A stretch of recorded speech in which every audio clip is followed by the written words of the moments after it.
Joo, onpa hyvän näköistä. Ja tosi helpon näköistä.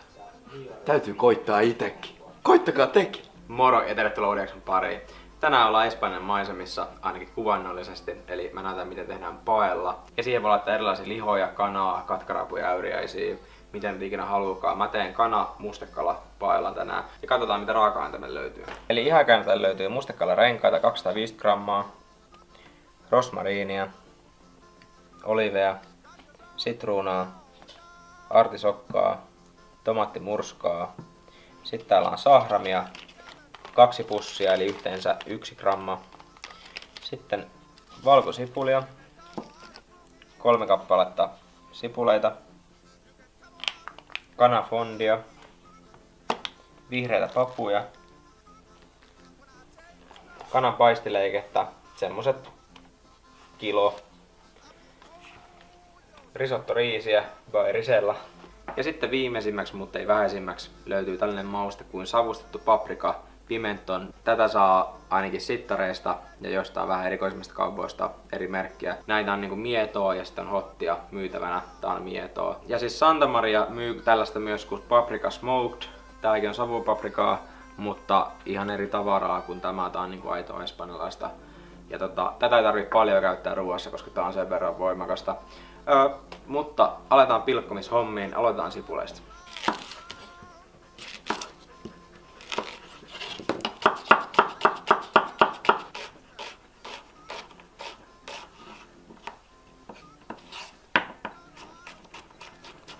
No niin, sipulit on pilkottu. Sitten otetaan kourallinen vihreitä papuja ja ihan tällainen rankalla kädellä laitetaan ne puoliksi.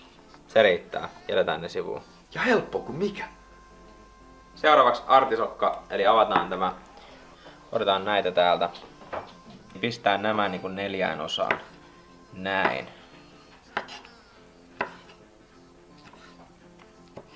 Näin, ja siinä meillä oikeastaan on kaikki mitä tarvii pilkkoa nyt.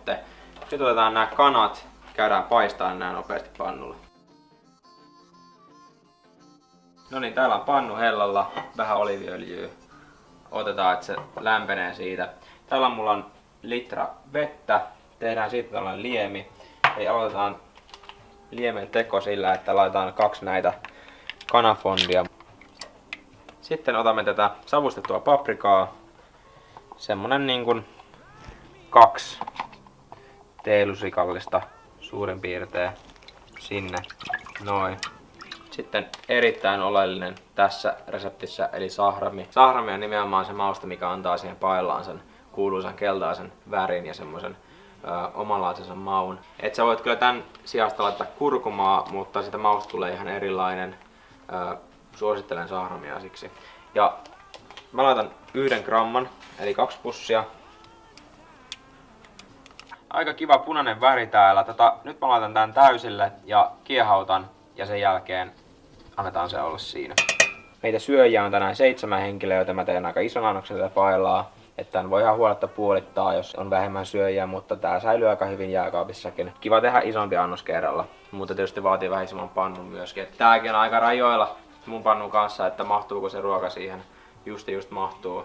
Että paellaa tehdessähän yleensä käytetään sitä laakeita paellapannua. Eli semmonen missä on matalat reunat, mutta se on tosi niin kuin iso pinta-ala siinä. Mutta pannu on höyryävän kuuma, vähän suolaa.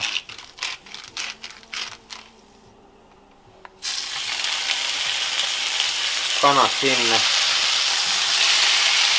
Eli paistellaan siihen asti, että molemmilta puolelta on kivan kullanruskea pinta.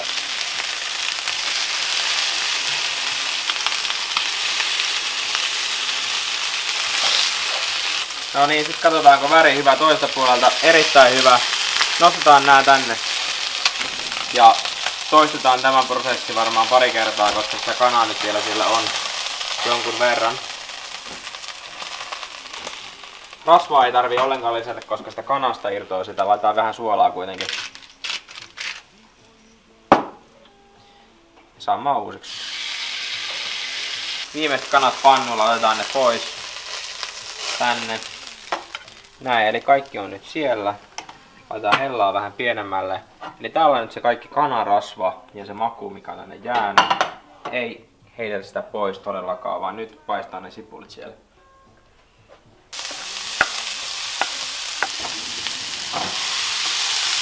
Kevyt suolaus.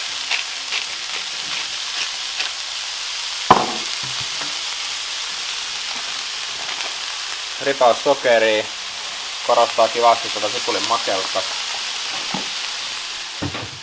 Sipulit alkaa olla kuulottuneita. Niin kuin näkyy, niin se kanarasva on tuonne kiva tuossa tummaa värisiä ja makuu kanssa. Otetaan nyt nämä pavut, mitkä me pistettiin puoliksi sinne vaan. Ja sitten tämä kaikki artisokka myös. Paistellaan jälleen kerran pari minuuttia kovalla lämmöllä.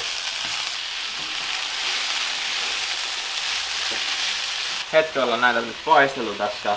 Sitten avataan tää meidän polpa, eli tomaattimurska. Ja kaikki vaan sinne. Tässä vaiheessa maustaan tällä rosmarinilla tätä. Ei mitenkään ihan hirveästi, koska ei haluta, että se on semmonen dominoiva maku, vaan tälleen kevyesti. Näin, se antaa tarpeeksi makua siihen. Sekoitetaan. Ja seuraava askel on nyt sitten se, että laitetaan tää riisi sinne. Tää on tosiaan tätä Risellan risottoriisiä, mistä mä puhuin silloin risottojaksossa. Eli tää on risottoon kelpaamatonta, mutta paella on oikein hyvä riisiä, koska tää pitää nimenomaan sen tekstuurin kasassa ja tässä haetaan juuri sitä. Elikkä sinne vaan. Ja tässä vaiheessa erittäin nopea sekoitus tasaisesti tänne ja sen jälkeen koetaan mahdollisimman vähän olla koskematta siihen riisiin, koska se on olennaista sen tekstuurin kannalta, koska jos me ruvetaan tätä sekoittelemaan tätä paellaa, niin sitten se tärkkelys sieltä lähtee liikkeelle ja siitä tulee semmoista puuromaista, niin halutaan, että nämä riisijyvät on irtonaisia, joten tässä vaiheessa tasoitellaan riisi tänne, eikä enää kosketa siihen ollenkaan.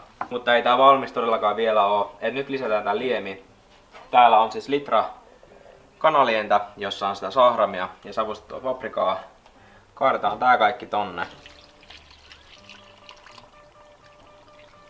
Se on niinku toistaiseksi punaisen väristä, mutta se sitten muuttuu kyllä keltaiseksi siinä kun se imeytyy sinne riisiin. Laitetaan sinne vähän mustapippuria.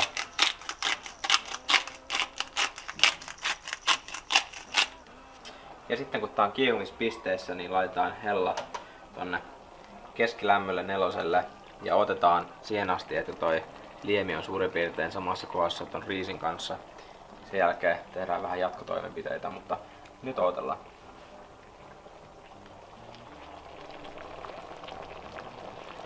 Tää on nyt semmoista 10 minuuttia tässä poreilut kaikessa rauhassa. Eli nyt näkyy, niin tää on imennyt aika paljon nestettä tää riisi itteensä. Tää on suurin piirtein samalla tasolla neste ja riisi. Niin laitetaan oliiveja aika reilusti maun mukaan. Kaikki ei välttämättä tykkää oliiveista, mutta toisaalta mä oon kuullut semmoisten ihmisten sanovan tästä ruoasta, mitkä ei oliiveista normaalisti tykkää, että tässä ne menee, tässä ne on hyviä. Et ne vähän niinku kuuluu mun mielestä tähän, varsinkin tuon artisokan kanssa, niin oliivi on aika hyvä semmonen pari. Sitten mulla on tässä mustekala. Jos ei tykkää mustekalasta, käyttäkää rapuja, käyttäkää simpukoita. Olkaa käyttämättä ylipäätään mitään äyriäisiä. Sitten kun meillä on tässä tää mustekala, niin aletaan asetella näitä kanoja tänne.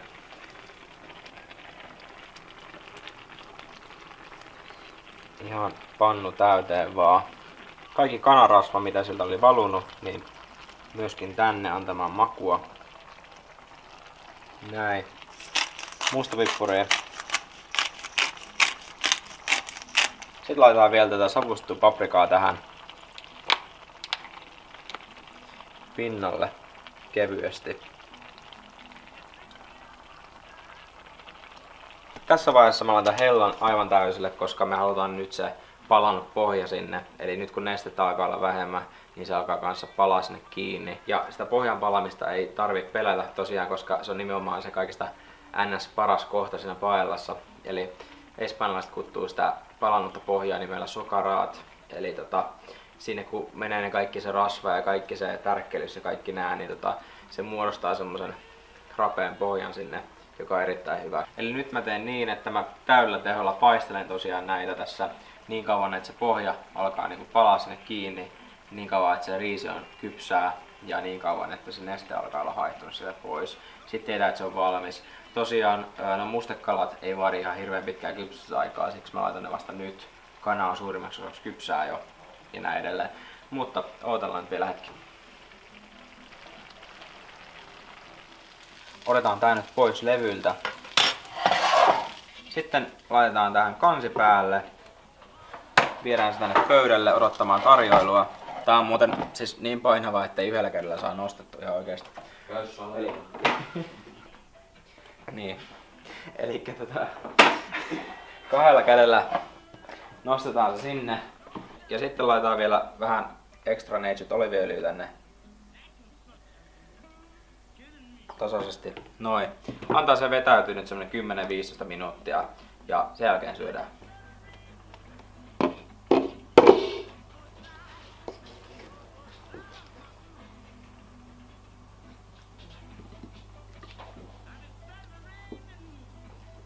Ja niin kuin näkyy just tää palannut pohja, just se mitä tässä haettiin. Siinä on hyvä makua. Sitten tässä on tätä ranskan kermaa, johon mä silppusin noin 6 valkosipulin kynttä. Ja on sitä nyt puolisen tuntia tuolla jääkaapissa pitänyt. Noin. Viimeistellään vielä sitruunalohkolla, mitä voi vähän siihen päälle puristaa näin. Oman maan mukaan.